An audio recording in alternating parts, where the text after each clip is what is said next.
Hi guys and welcome to another video. Today I'll be listing top 10 most forgettable Pokemon. So if you had to name every Pokemon, this Pokemon will probably be one of the last ones you will think of. And when determining how a forgettable Pokemon is, I took into account how much I forget about it, but also how much other people find forgettable. So this list is partly objective but also partly subjective.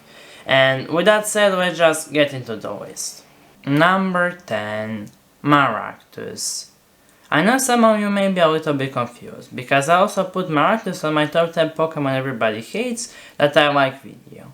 But as I said earlier, this list is a combination of how much I find a Pokemon forgettable, how much other people find a Pokemon forgettable.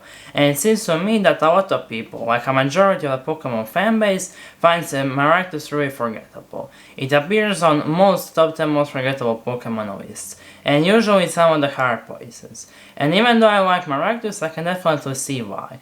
In its native region of Unova, you can play through all the games without encountering Maractus once. And that coupled with the fact that Gen 5 introduced more new Pokemon than any other generation, I can definitely see why a lot of people will find Maractus really forgettable. Number 9. Venomoth. With how much attention Gen 1 gets, I don't think any Gen 1 Pokemon can be like really forgettable, like to make it to the top 5 most forgettable Pokemon. But I definitely think Venomoth is really forgettable, especially for a Gen 1 Pokemon. It doesn't really feature prominently in the games. Like, it's used by Koga in Pokemon Yellow and Let's Go Pikachu and Eevee and on his Elite Four team in the Johto games. But in Pokemon Red and Blue and Pokemon Fire Red and Leaf Green, which are most people's first Kanto adventure, Koga just has 2 Koffings, a Weezing and a Mach. And just in general, I think Venomoth looks pretty bland. It just looks like a moth Pokemon. It doesn't really look cute or cool, and it's not really good at battling, so I doubt a lot of people use it on their teams. Number 8. LGM and BHM. LGM and BHM are based on a stereotypical media depiction of aliens, so I think they had a lot of potential to have a really unique and memorable design, but sadly they don't, at all. Their designs aren't cute, cool, unique, or memorable in any way. And that's a trait that's common in many of the forgettable Pokemon. And also another trait that a lot of forgettable Pokemon have is that they don't really have a big role in any of the games.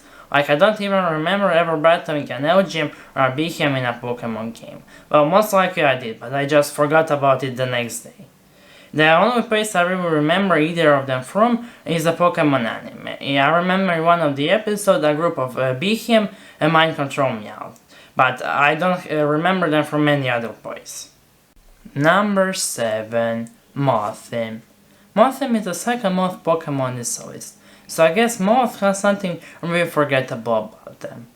And similar to Venomoth, it has a pretty bland design. It doesn't really look cute, cool, or memorable in any notable way.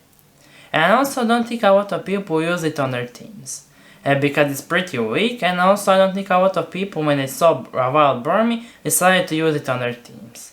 And even of those who did, only half of them actually got a Mothim, because all male Burmy evolved into a Mothim, but the female Burmy evolved into a different form of Vermandam depending on which form they're in when they evolve. And that evolution mechanic, coupled with the fact that Vermandam looks a lot more like Burmy than Mothim, I think it made it so that most people in the Pokemon community think of Burmy and Vermandam together and just kinda forget about Mothim. Number 7. Fiona and Lumineon. Fiona and Lumineon have all the traits of forgettable Pokemon. They look pretty bland, they look just like regular fish, not really cool or cute or unique. And they're also not really good at battling, and since it's seen that there are a lot of better water type options like Floatzel or Gastrodon, very few people use them on their teams. And they're not really used by any important trainers either, so a lot of people play through Sinnoh without ever really noticing them. And that's ironically what actually made them less forgettable, because so many people talked about how forgettable they are that actually made them less forgettable. They're memorable for being so forgettable. Number 5. Hitmontop.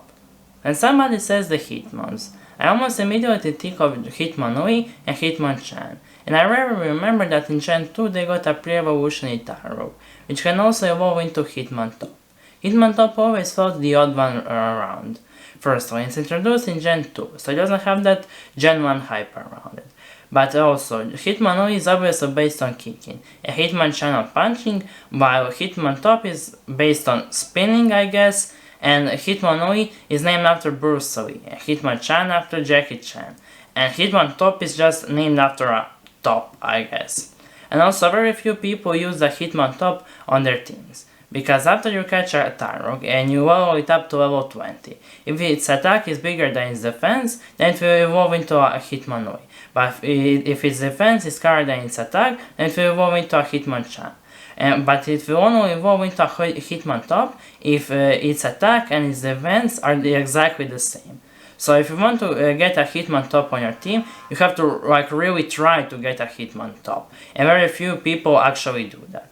And also, almost never remember seeing Hitmontop anywhere. I don't remember having any notable appearances in the anime, and I also don't remember any important trainers in the games using a Hitmontop on their teams.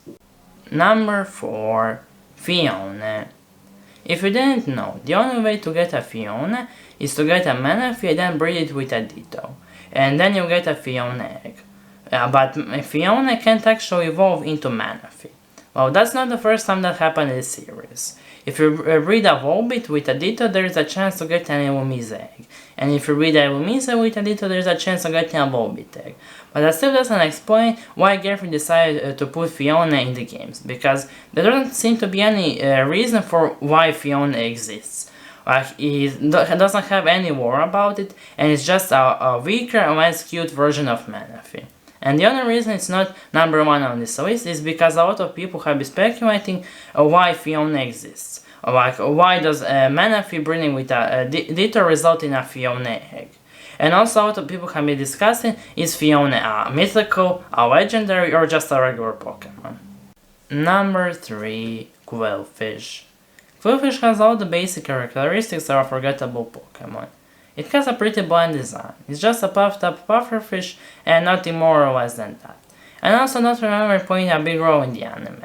I don't think there's a single episode in the anime that's revolving around that Foolfish. Well, maybe there is, but I just forgot about it. And I also don't think any important trainers use a Foolfish on their team. And Foolfish is also pretty weak and hard to find, so very few players actually use a Foolfish on their teams. And it's also a standalone Pokemon. It doesn't have an evolution or a pre-evolution. And while some standalone Pokemon are like Lapras or Snorlax are pretty popular, also a lot of them are pretty forgettable. Number 2. Cleffa. If somebody asked me to name the Kofari evolution line, I'll probably say Kofari and Forgettable. I won't even think of Cleffa. And I'm not one of those people who hates baby Pokemon. I think a lot of baby Pokemon are really cute, like Pichu and Igglybuff. But that's the point. The main reason baby Pokemon exist is to be the cuter versions already exist in Pokemon. But Kofari was already really cute. I think maybe Kofari is even cuter than Cleffa. So there was no reason to give Kofari a baby Pokemon. Number 1. Chingling. Chingling is pretty similar to Cleffa. It's a baby form of a Pokemon that's already really cute and definitely didn't need a baby form. But the main reason Chingling is number 1 and Cleffa number 2 is because Chingling's evolution Chimecho is already pretty forgettable by itself. It's not very good at battling, so very few people use it on their teams, and it's not really used by any important trainers in the games. The only reason Chimecho didn't make the list itself is because it's one of James's Pokemon in the anime, and will pop out of his Pokeball and wrap around James's eyes pretty often. And there was even a big story about James releasing it and leaving it with his grandparents. But Cleffa's evolution, Kofari, is actually pretty popular and well known, even among people who aren't big Pokemon fans. And that's the list. I hope you enjoyed the video. If you did, maybe consider liking it, or maybe subscribing to my channel and ring the bell button, so you get notified when I upload again. Also, leave me a comment telling me, are there any other Pokemon you frequently forget about? Well, if you forget about them, you probably won't be able to remember them right now. Well, that's all I have to say for now, so I hope I'll see you again, and bye!